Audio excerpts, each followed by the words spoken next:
It's Lucy Lich, and this is Tiny House Conversations.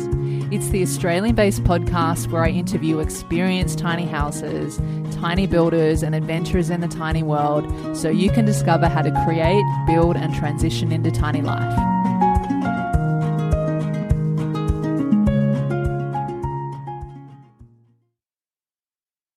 Before we get into today's episode, I want to tell you about a wellness company whose products I've been using for many years, which I'll also have in my tiny house, and you might like to as well.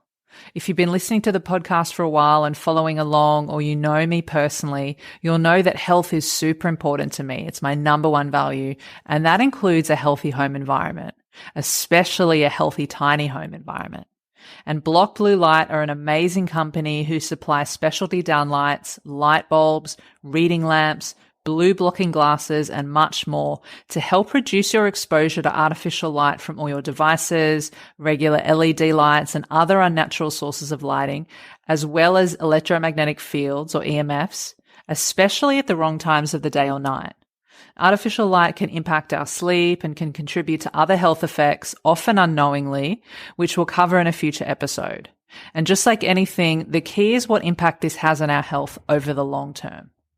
Block Blue Light's products use amber and red lights or lenses, think sunset, candle, moonlight, and fire vibes, which humans naturally would have been exposed to, especially in the evenings in our ancestral past. I especially love my clear crystal blue blocking glasses to wear during the day to work on my computer, as well as their light bulbs and twilight sleep lamps at night, and their twilight red light torches for camping weekends away. And in my tiny home, instead of having regular LED downlights, all my downlights are amber ones from Block Blue Light, which means I don't have to worry about exposure to unnatural blue light. And for someone who has had challenges with sleep for several years, I absolutely notice a difference in sleep when I use my specialty blue blockers, lamps, and lights, which have been shown to support production of your sleep hormone melatonin for healthier sleep patterns. Now, the good news is Block Blue Light are offering you, a listener of the podcast, 10% off your order when you use my unique link and code. Just head over to tinyhouseconversations.com/blue light and use the code THC podcast, that's THC for Tiny House Conversations, to get your discount. I'll also put a link in the show notes for you for easy access. And if you haven't heard my Tiny House conversation with naturopath Amy Skilton all about reducing EMFs in your tiny home or any home, this includes reducing your exposure to blue light. So check out episode number 32, and I'll put a link in the show notes to that as well. And stay tuned for a podcast all about reducing artificial blue light in your tiny home and why it's important for your health. Now, here's the intro for today's show. Hey, it's Lucy, and welcome back to Tiny House Conversations. Today is a solo cast, and in this episode, I'll be sharing with you all the different aspects that went into creating a healthy home environment for my tiny home. And that includes preparing for my tiny house custom design process, going through the design process, and then preparing for having my tiny house on site in its parking space. Now, if you haven't heard episode number 36, My Tiny House Custom Design, I recommend checking that out, and I'll put a link in the show notes at tinyhouseconversations.com. It'll give you an overview of all the different design choices that I made and where things are situated in my tiny home. But in this episode, it'll be a bit different because I'm going to go into more of the details of the healthy home aspects. Now, if you've been listening to the show for a while, you'll know that health is very important to me and that I have a passion for bringing building biology into the tiny house space because not enough people are talking about it. And what's more important than our health? And so I have a few different episodes. Episode number 28, Mold Proof Your Tiny Home with naturopath Amy Skilton. Episode number 32, Reducing Electromagnetic Fields in Your Tiny Home, also with naturopath Amy Skilton. And then episode number 40, Are Building Materials Affecting Your Health, with building biology new build consultant Zara Dakota. So again, those episodes will be in the show notes at tinyhouseconversations.com. If you haven't heard what building biology is, I just want to give you a short definition here from one of the leading building biologists in Australia, Nicole Bilsma. And on her website, she says, building biology is the evaluation and control of health hazards in the built environment. This involves assessing the home for allergens, toxicants in air and water, electromagnetic fields and biotoxins unique to a water-damaged building, and providing strategies to address exposure and or source control and abatement. And if you want to know just a bit more about building biology, go back and listen to those episodes, especially number 28 with Amy, where I actually asked her to give a definition of building biology and what a building biologist does. For myself, being in the health and wellness space for over 10 years now, and for that being my way of life for a really long time too, I understand that health is so much more than just nutrition, movement, sleep, and other lifestyle aspects, although those are very important. But our environment, including our home, is just as important, if not more so, especially if we're spending time for extended periods in those places. Now, before I get into all the details, I want to share with you something that came up for me a few times that you might be able to relate to yourself, whether you're designing a tiny house, but even just any other aspects of your life. And I know it's something that I can relate to in other aspects of my life as well, is that this idea of not worrying about what other people think.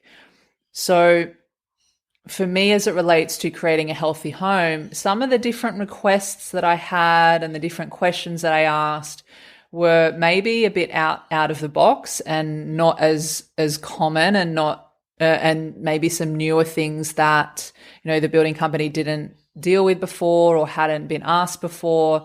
And so I had to really keep myself in check and just notice those times where I might almost be worried, oh, I don't want to ask a silly question, or I don't want to seem like I'm difficult or weird or strange, or, you know, whatever word you want to use about it. But I really had to just be like, you know what? This is my health. This is my tiny home. I'm paying all this money. I'm investing all this time. It's a big deal. And I'm going to be living in this space, hopefully for a long time.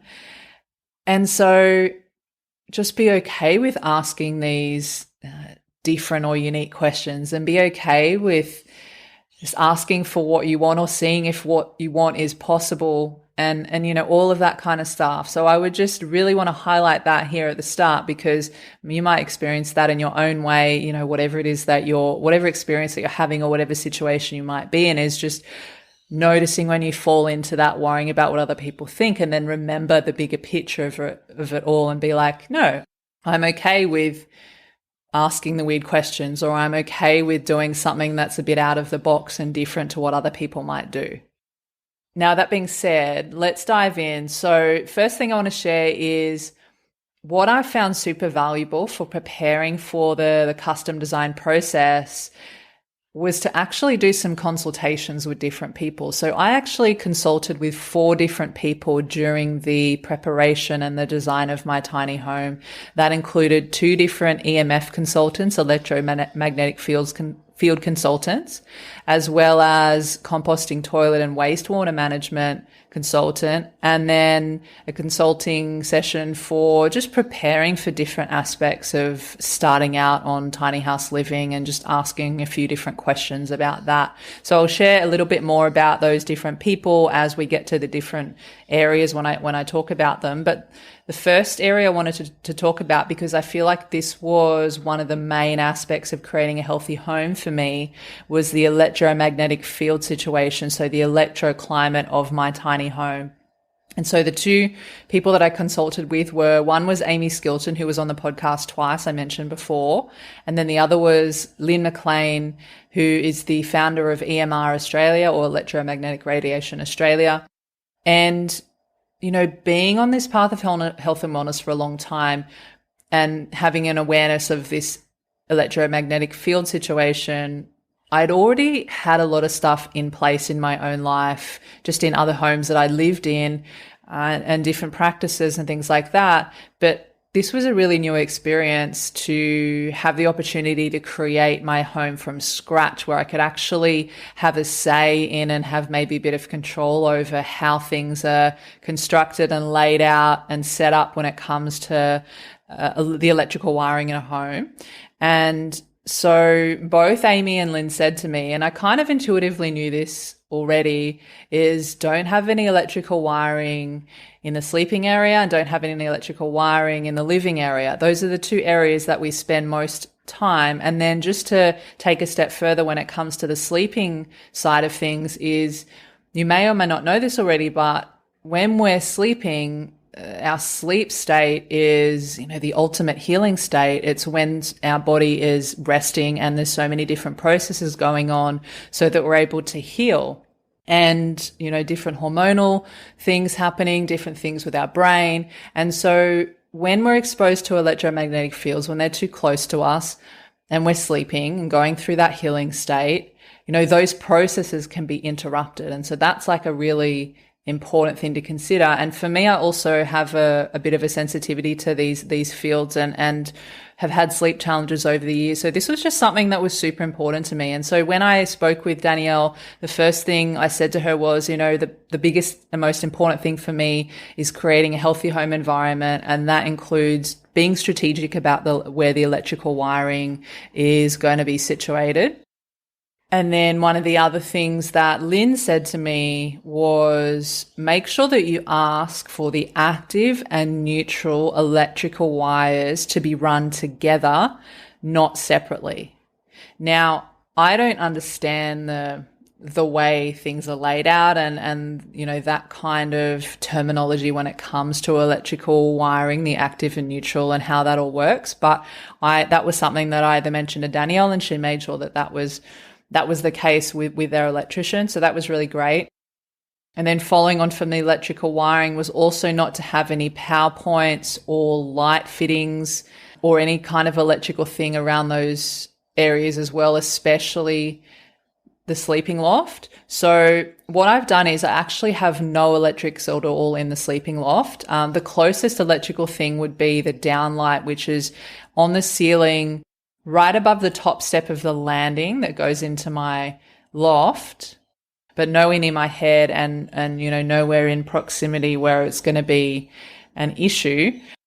I do have a downlight and a power point in the lounge area, but they're in specific places where it's kind of easy to not be sitting around them or not be exposed to them for so many hours at a time. Then what both Lynn and Amy said to me was, make sure that you don't have any of the appliances, the electrical appliances around, those areas either.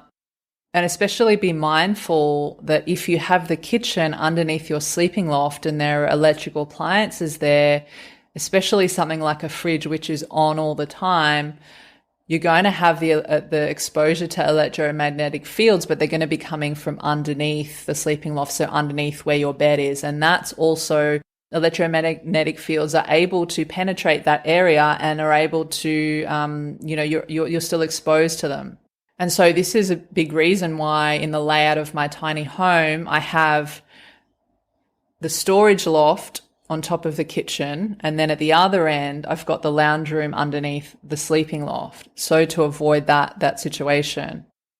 And then with all the utility stuff like the gas hot water system and the external power point, those are all located on the opposite end of where I'm sleeping and of the lounge area. So those are on the outside of the tiny, but outside where the bathroom is, which is a place that I'm not going to spend a lot of time for an extended period of time.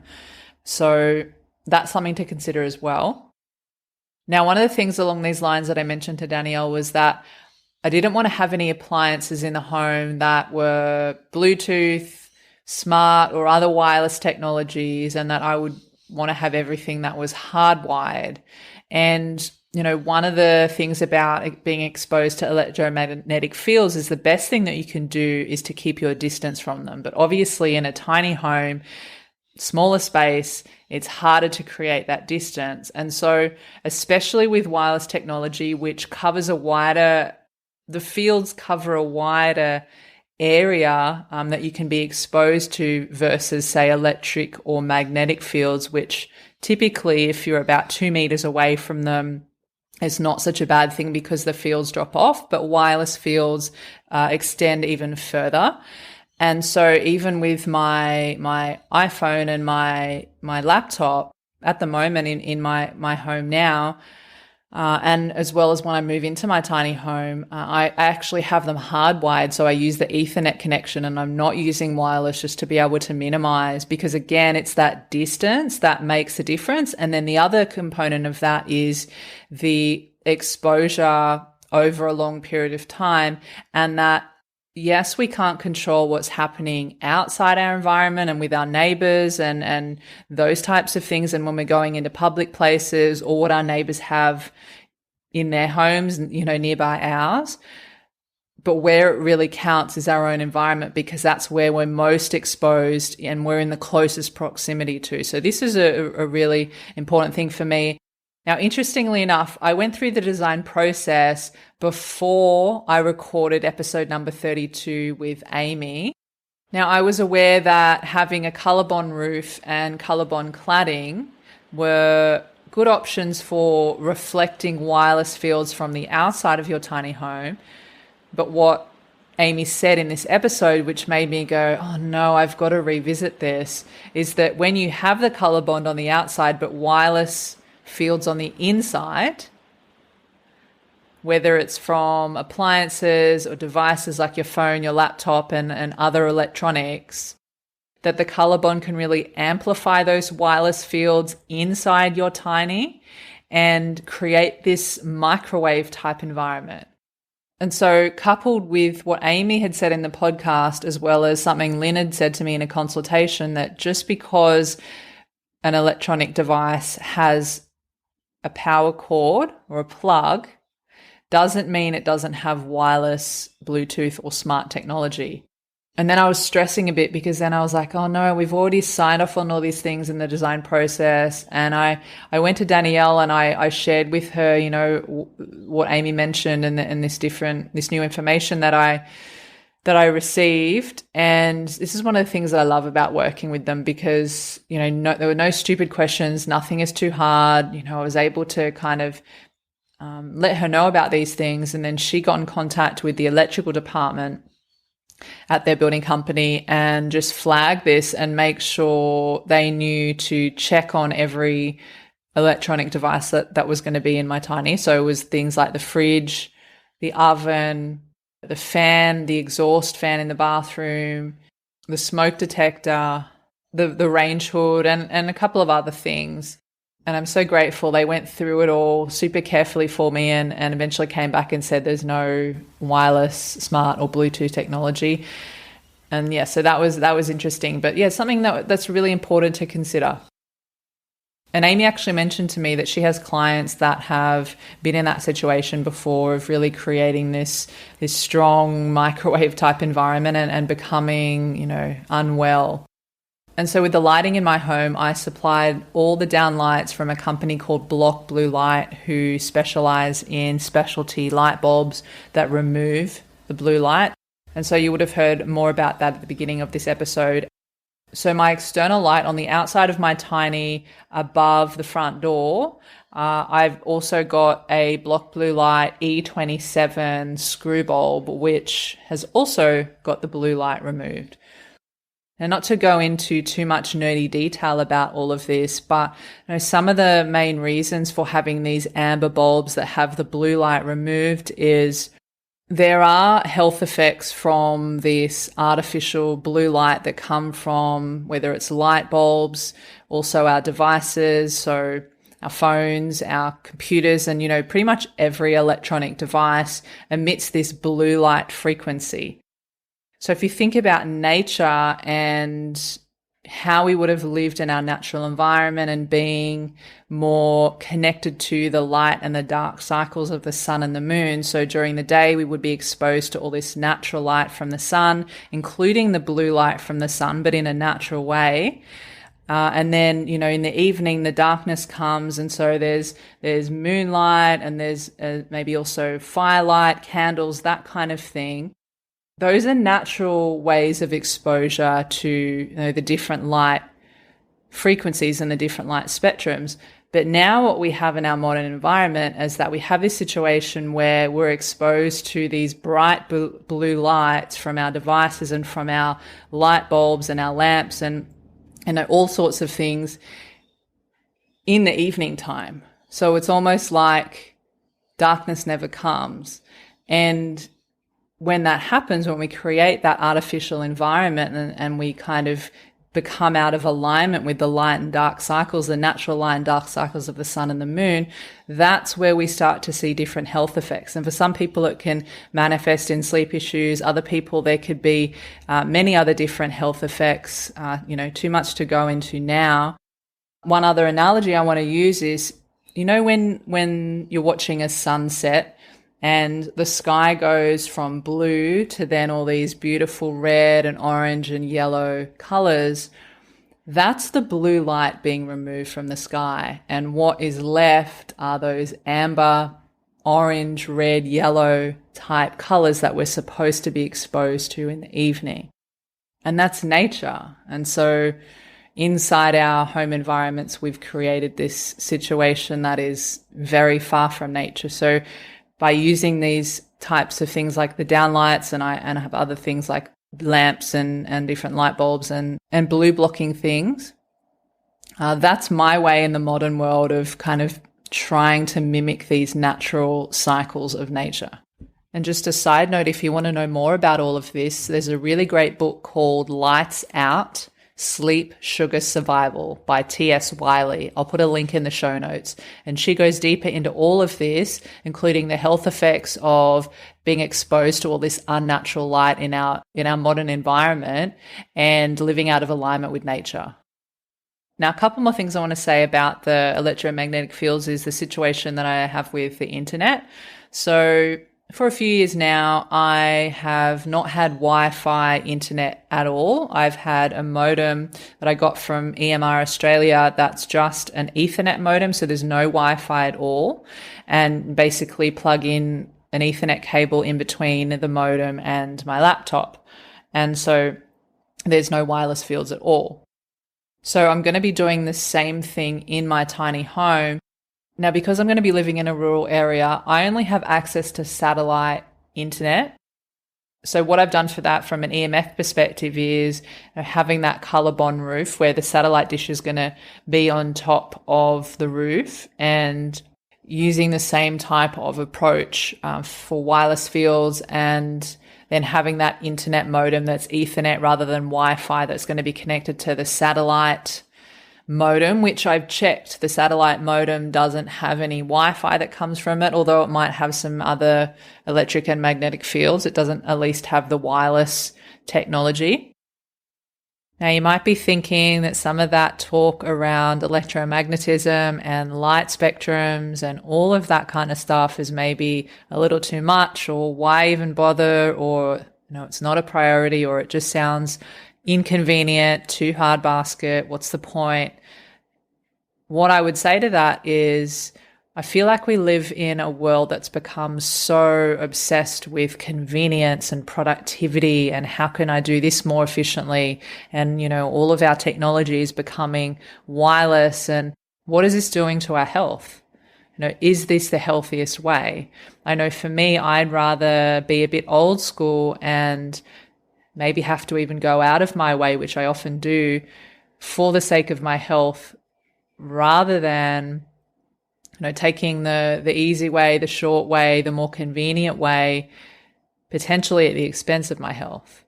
And so that's kind of how I look at it. And then, the other part to that is, I know with a lot of this EMF stuff in the last few years and talking about 5G and people bringing up this idea of this is a conspiracy theory and on and on and on. And what I'd say to that is, we are electromagnetic beings and we know that electricity affects us, and we are being exposed to so much more radiation from these devices than we were even 10 years ago. And so time will tell what these kinds of things do to our health over the long term, as a species, we're living out of alignment with our natural design and our natural environment. And people have been talking about this stuff for years, well before 2020. People like Dr. Jack Kruse. There's a book by Dr. Robert Obecker called The Body Electric, and many other health practitioners. Lynn from EMR Australia, who I mentioned earlier in the podcast, who I've known for years and I've consulted with through the tiny house process, she's been doing this work for over 30 years and going through the different science.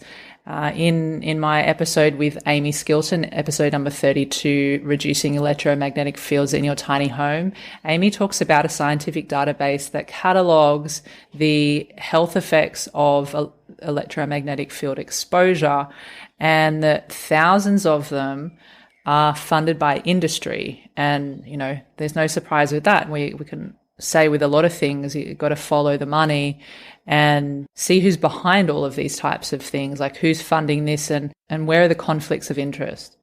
If all of this is completely new to you and it's all a little bit over your head, I would really recommend checking out that episode with Amy, because she does a really beautiful job at explaining a complex topic and putting it into more simple, easier to understand language with practical tips that you can, you know, take into your everyday life.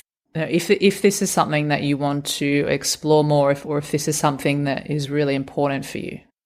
You know, when we look out there in the world today, there's no denying that the state of our human health as well as our planetary health is suffering at the moment. And there's so many more diseases. There's so much more ill health and health complaints. And, you know, with our modern life and our modern environment, there are so many different factors that could be contributing to this. We can't say that, yes, it's this one thing, but maybe, just maybe, you know, EMFs could be one of those contributing factors. And it's just something to consider. Now, moving on to another aspect of creating a healthy home. One of the other things I said to Danielle at the start of our design meeting was I really want to be super particular and mindful about not creating an environment that is conducive to mold. So obviously having really good ventilation and, you know, the usual exhaust fans and that kind of stuff, which is what they already do anyway, like having a range hood, having a bathroom exhaust fan. But what I learned in episode number 28 on mold with Amy Skilton was that in terms of the windows, Amy said it's best to have windows on every wall. So I made sure that that was the case, and that ideally you would have thermally broken windows from a mold perspective, or if not, double glazed. And I think that double glazed is much more accessible to find, whereas I did some research on thermally broken and it seemed to be hard to access or was really expensive. So I went with all double glazed windows, even though I initially had chosen in my bathroom to have one of those single glazed louver windows. And then after I did the interview with Amy, I ended up changing it to double glazed.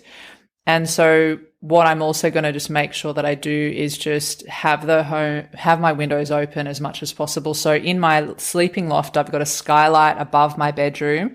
And then in that area as well, I've got I've got a left and a right hand window so that there's a cross breeze as well on both sides of my sleeping loft. And yeah, lots of windows downstairs too, especially like in the lounge area where I'll also be spending a lot of time. And so yeah, that was definitely something that super important to me. And then what I also have now, but I'll be bringing to my tiny house, is having an air purifier or a HEPA air filter. And I'll put a link in the show notes for the one that I have. And there'll also be a discount code for 10% off for that using Zara Dakota's discount code. So I'll put a link for that in the show notes. Something that both Amy mentioned in episode 28 and Zara mentioned in episode 40 is also the dehumidifier. And so that's something that I haven't got already, but I will look into that once I move into my tiny home. And again, I'll put a link in the show notes for the one that Zara recommends, and I'll also put her discount code for 10% off there too. Now, if you listen to episode 36, where I talk about my tiny house design, I also shared about some of the different building materials that I provided. So the exterior timber oil for the cedar cladding on the outside of my tiny home, as well as the wall paint for the inside, so on the ceilings and the walls and trims, and as well as the countertop oil that was used on my mountain ash timber kitchen benchtop and the loft ladder and also the loft stairs, which turn out really, really beautiful. So I'm going to put a link in the episode show notes to all of these, but I'll just run through them a little bit with you one by one. So for the natural exterior timber oil, I used Bioproducts brand, which you can either get from Bioproducts themselves, but I bought them from Eco at Home, which are based in Sydney. It was just a bit easier because they had all these different products that I could get shipped together and didn't have to get them shipped from interstate like they're already in New South Wales. And for the interior walls and ceilings, I also used Bioproducts Bio Wall Paint from Eco at Home. And then the primer that goes underneath that wall paint, again for the interior walls and ceilings before using the wall paint, was the Bioproducts Bio Wall Primer. And then for the interior trim, so the doors, the architraves and the skirts, we use Bioproducts Bio Enamel Lacquer, also from Eco at Home. And then the countertop oil was the Livos countertop oil, also from Eco at Home. And interestingly enough, and I mentioned this in my conversation with Zara in episode 40, the timber benchtop turned out so beautiful, and it had a darker appearance than the benchtops that Designer Eco usually have when they use their regular finishing oil.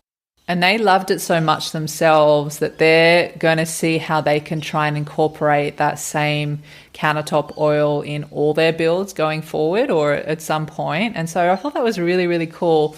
And it just goes to show you that when you use something natural, how, these materials respond. And it was the same situation for the exterior timber oil as well, and the cedar on the outside. It just brought out this beautiful darker golden honey color, and the grain just looks so beautiful. Yeah, I'm just really happy with how they turned out.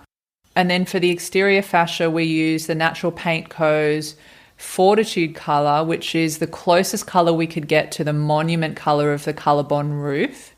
And then I want to share with you about my bed, because I moved from Sydney about 3 months ago at the time of recording now, down to the south coast of New South Wales. And I didn't bring a bed with me, and I already knew that it was time for me to get a new mattress and bed frame anyway. I think my old ones are many years old, and I just wanted to have something new and fresh and clean in my tiny home.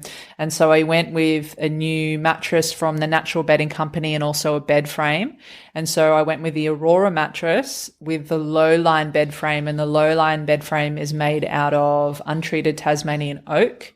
And it's this real minimalist type bed frame, which I really like because, being in a tiny house, especially in a loft space where there's not too much space, the bed frame's not too high or chunky, but it's got, the slats at the bottom, which means that there's airflow and not creating the conditions to have mold underneath my mattress. And then the mattress is made out of certified organic latex, and it's encased in organic cotton and hemp. And then I haven't ordered this yet at the time of recording, but I found a futon sofa bed that I want to put in my lounge room, so to double as a couch or a sofa, and then if anyone sleeps over, it's a double fold-out futon. And so I found one that's certified organic as well, from a company called Organature. So that'll be something that I work out later on. In the meantime, I've got some natural linen bean bags that I've already got, and that I'll be using in the interim before the futon sofa bed arrives. Okay, I want to talk about my composting toilet now. So as I mentioned at the start, this is one of the areas that I did consulting in, and I consulted with Anthony Smith from Water Wally, who I've had on the podcast at episode number 15. I highly recommend checking that episode. Anthony is a wealth of knowledge in grey water systems, composting toilets, wastewater management, and all that kind of stuff. He's an environmental engineer, really lovely guy, and he has been so helpful. Like, we've had many conversations on the phone, and he's just always gone above and beyond, so generous with his time and sharings and his energy. And it was interesting because, and I'll share about this in more detail in another podcast, but because of my situation with my parking space, being up in the air during the time of the design process, as well as, actually by the time it was built, it was starting to get built. I think I'd had it locked in, but during the design process where I had to make all these decisions of like, what kind of toilet do I want to go with? I knew I wanted to go with a composting toilet, but I didn't know which one. And my first parking space didn't work out. And I realized that after a couple of days. And then I had to go and find another parking space, which has worked out so much better. Another story for another time. But because of going through that, I didn't know, I was going back and forth between like which option would be the best for me. Should I get a self-contained toilet because I don't know necessarily where I'm going to park it? And maybe a self-contained composting toilet would just be easier to manage, because then I wouldn't have to worry about getting a hole cut in the floor and then having a composting chamber below. But then what happens if, that's not something that is possible or is okay with wherever I end up parking? Or what if I had to be in a caravan park for, a short amount of time? And so would a split system really be a good option if I was in that situation?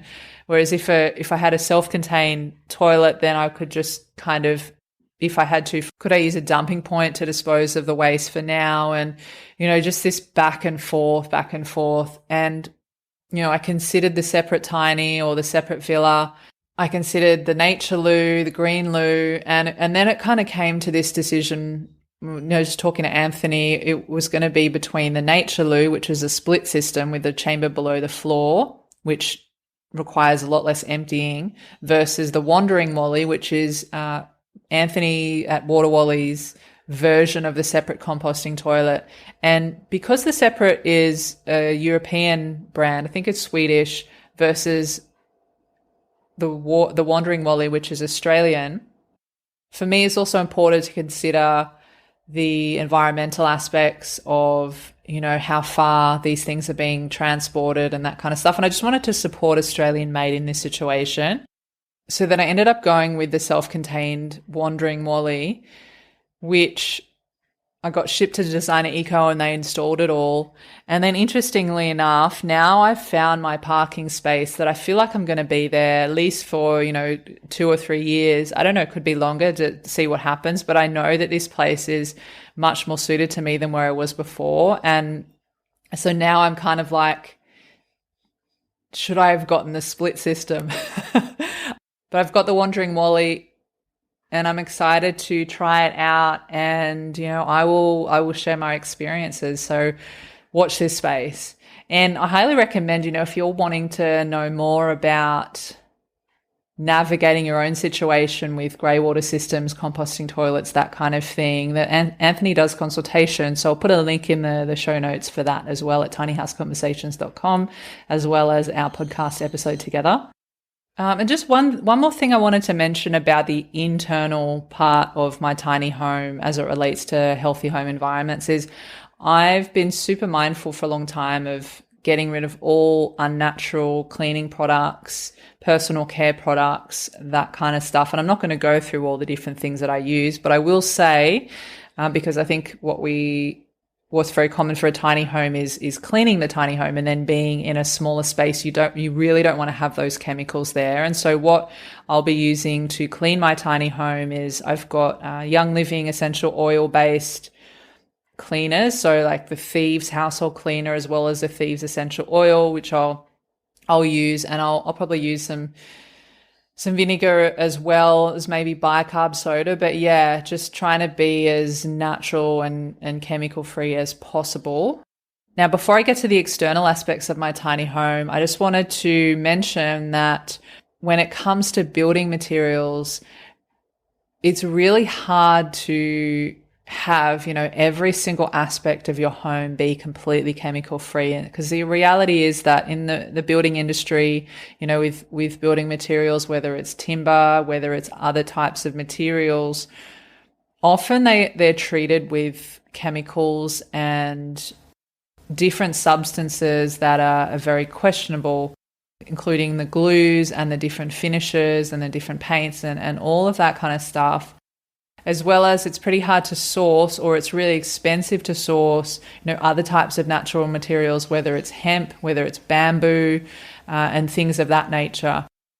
But interestingly enough, something that I'm aware of is that some of those products can also be treated with chemicals as well. So it's a bit of a minefield. But if you listen to episode number 40 with Zara Dakota on building materials, she talks about how, just letting go of the idea of perfection and having every single little thing, because it realistically, it's really not going to be possible. If you think about all the different layers that go into constructing a tiny home or a home from scratch, so many moving parts, and it's just not possible. So I think that one thing that I really had to remind myself of was to let go of that and just control what I can control, or make healthier choices where I can, but then just be okay with not being able to have everything exactly the way I want it. And then once it comes time to living in the tiny, is to just do the best that you can of having a lot of ventilation and a lot of natural light and things like that, so that we can, minimize exposure to these different types of chemicals that can be in the environment. Now, the last part of the show I wanted to talk about are some external factors around the tiny home. So that includes my solar trailer, as well as what I did to navigate where I was going to be parking my tiny house. So also in episode number 32, Amy talked a little bit about solar trailers. I asked her some questions about solar trailers and electromagnetic fields. And also in my consultations with Amy and Lynn, we talked about solar systems and the different types of setups and what would be best and what things to ask. And Lynn was so kind as to actually get on the phone to one of the solar companies that I spoke with, because I did my research and I spoke with probably 3 or 4 different companies just to ask different questions. Unfortunately, the electromagnetic field thing is not something that's so widely known or taught to electricians and in this space. And so sometimes I'd get different answers, or people not really knowing, or getting answers that kind of contradict what the building biologists and the EMFs experts are saying. And so, Lynn actually talked to one of the companies for me and was super helpful, because she was helping me with some of the questions to ask. But when it came to some of those technical things around electronics and stuff, it was just really tricky to always know the right questions to ask and maybe the right things to come back with. And so she was super helpful with that. And what I ended up deciding was that a solar trailer was going to be the best option for me, because if you hear in episode 32, Amy talks about having solar panels on the roof. If they're, right above your sleeping area, that's going to be a problem. And there are ways to kind of reduce the exposure a little bit, but as I mentioned earlier in this episode, distance is the most important thing. And so I knew that I didn't want to have solar panels right above where I was sleeping. And with a solar trailer, because the other aspect to consider when it comes to electromagnetic fields is the inverter. And often the inverter is mainly magnetic fields, but these days with all the different smart and wireless technology, they can also have wireless fields, which are even very problematic too. Especially from a bigger distance than electro and magnetic fields.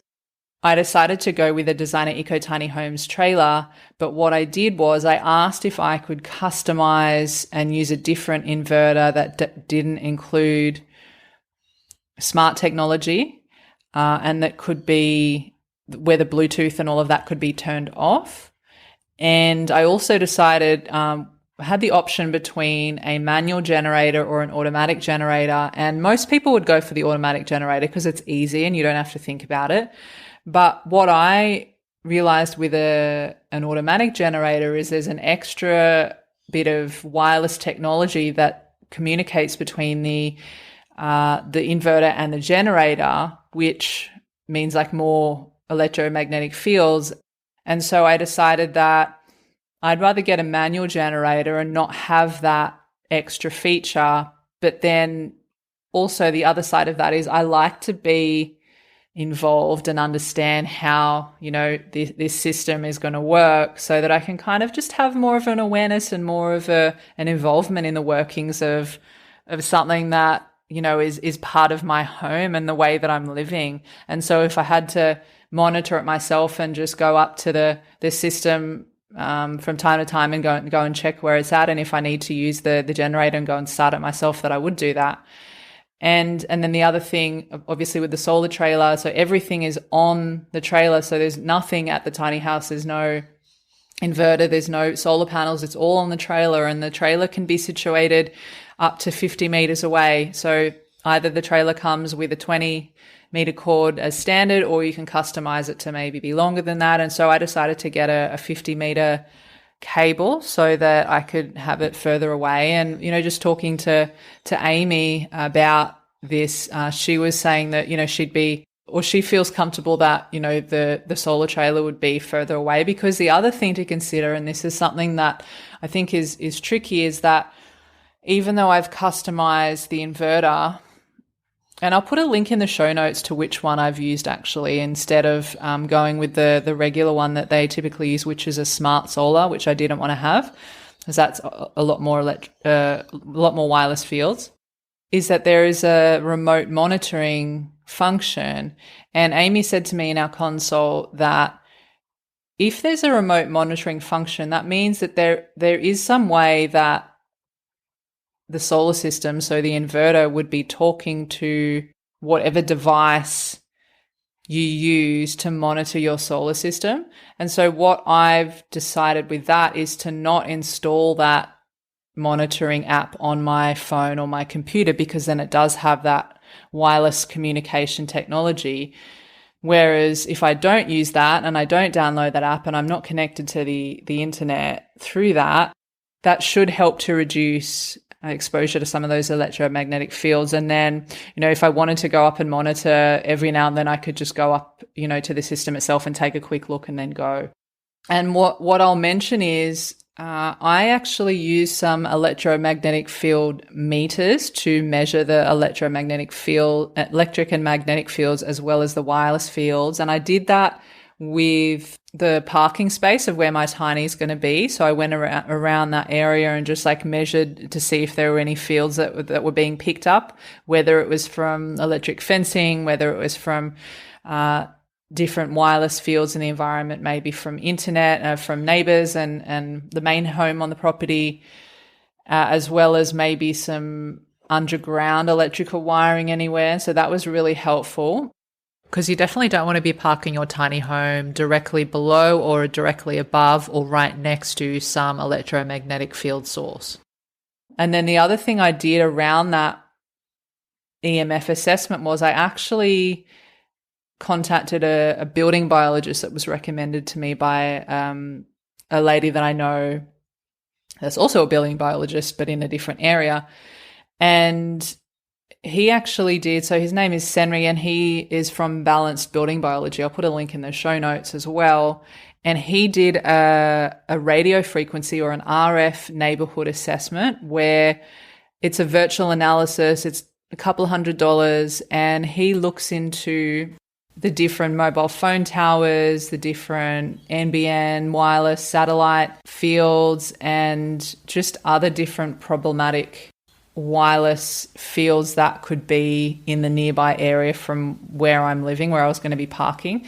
Now, this virtual analysis doesn't include things like, neighbors, Wi-Fi and Wi-Fi from the home on the other home on the property and that kind of stuff. It's just what's in the neighborhood in terms of those things that I mentioned before. And if there are any concerns, then building biologists like him can come in and maybe do like a full on-site assessment and put some different things into place that could help with reducing the electromagnetic fields. And that costs a bit more money, is a bit more of an investment. But what I wanted to do just initially was just to get a bit of an idea of, what the wireless or the electromagnetic field radio frequency environment was like around where I was going to be parking. And thankfully, it turned out to be super low. So some of the closest mobile phone towers and things like that were actually far enough distance away that, he wasn't worried about any kind of significant exposure. So that was really interesting. And, that's not something that everyone's going to want to do. But if you're someone that is, if this is really important to you, it is something that can be done. And he basically, he creates like a comprehensive video and analysis for you to just go through different things. And he might even, for me, like he pointed out a few other things that he could see when it comes to maybe like, there were bushfires in certain areas. So, these things you can consider and that type of stuff. So he, looking at things from a holistic way of a healthy home environment. Now, if you want to get an RF neighborhood assessment done for your external wireless fields, I'll put a link in the show notes. You can contact Senri and just let them know I sent you. And I'll also put a link in the show notes for the different EMF meters that I used. And just a side note on these EMF meters, I'm actually looking to sell mine. So if you're interested in, measuring these different electromagnetic fields for yourself and maybe don't want to spend as much money as you would to get a new one, just send me a DM or something on Instagram or at Tiny House Conversations, or an email at tinyhouseconversations@gmail.com. Or even if you have any questions, I'm always happy to answer those. Now that brings us to the end of this healthy tiny home episode. I think I've gone through everything. I hope I haven't missed anything. But if you have any questions, feel free to let me know. I would love to hear from you. I'll put a link in the show notes for everything that I mentioned on the show today at tinyhouseconversations.com. Thank you so much for taking the time out of your day to be here. Stay tuned every Thursday for new episodes of Tiny House Conversations, and I'll see you next week.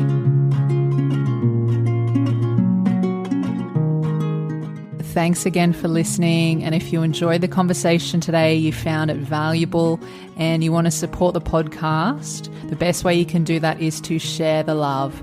That way I can keep bringing you more Tiny House Conversations to help you on your own tiny journey. So here are 3 ways that you can support the podcast. Number 1, if you have a friend or family member that you feel would benefit from hearing these conversations, feel free to share it with them, email them, text them, send them a telegram, do whatever you need to do to share it with them. Number 2, if you hit the subscribe button, you'll know exactly when the next episode is live. And number 3, if you head on over to Apple Podcasts or wherever you're listening to podcasts and leave a 5-star rating and review. Thank you so much in advance. I appreciate you, and I'll see you in the next episode.